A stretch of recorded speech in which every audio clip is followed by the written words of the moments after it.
Ayun, magandang araw classmates. So, etong isang classmate natin nanghihingi ng idea o tutorial daw, no, kung paano natin alagaan yung mga sisiw hanggang mag 5 months old sila. So, classmate, dito personal method natin. Dito sa amin, day 1 hanggang 2 weeks old, nasa brooder lang sila. Kung wala ka namang brooder, pwede namang box lang, no.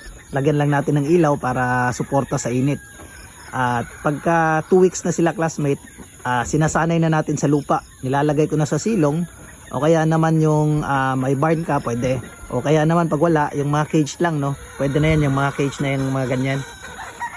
Lalagyan lang natin ng dapuan para masanay na rin sila. Pag sanay na sila dumapo at 30 days old na, naka anti-coccidiosis ka na, prevention lang, tapos antibacterial din, prevention only. Nililipat na natin doon sa range. Yung pag month old na sila, yung range yung may kulay blue na yan, mga month old yan hanggang 3 months old. Yun, pagka 3 months old na sila classmate, pag kailangan na ilipat, may mga bossing na, yung may mga siga na sa kanila. Ito yung mga yun, yan, yung mga yan, 3 months old yan classmate. Sinasanay na natin sila. Pero bago natin ilipat dyan, 2 weeks ko silang sinanay ng short cord, no. Una sa kaliwa, sunod sa kanan, tapos according. Yan, sa cording naman, pag 3 months old classmate, babantayan mo pa rin sila, no? Kasi yung mga 3 months old, hindi pa masyadong marunong dumapo. Ito, nasasanay na eh. Yung iba, hindi pa. Yan, gaguide mo sila. Pagka hindi dumapo paggabi, papadapo mo.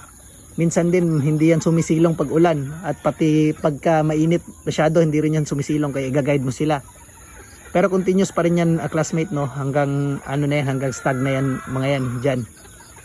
Sa day old classmate, again, hanggang ganyan na edad, observe pa rin tayo classmate, no, sa mga droppings nila. Pag nag yellowish, pag nag white, or kaya nag red yung mga ipot nila, gagamutin ka agad yan. Huwag na natin patagalin. Sa vaccines naman classmate, suggest ko lang at least yung mga basic, no, yung Gumboro, D1, Lasota, Falfax, o pwede rin dagdagan na rin natin ng Coryza. Depende sa budget natin, no.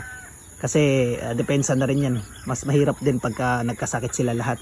Pero kung konti lang naman yung alaga mo classmate, okay lang. Basta nakatutok ka talaga, okay lang, no? Kahit wala. Kasi mababantayan mo pag unang sintomas pa lang ng hina, search mo na lang kagad, Google mo kagad. Kaya magtanong ka sa mga eksperto.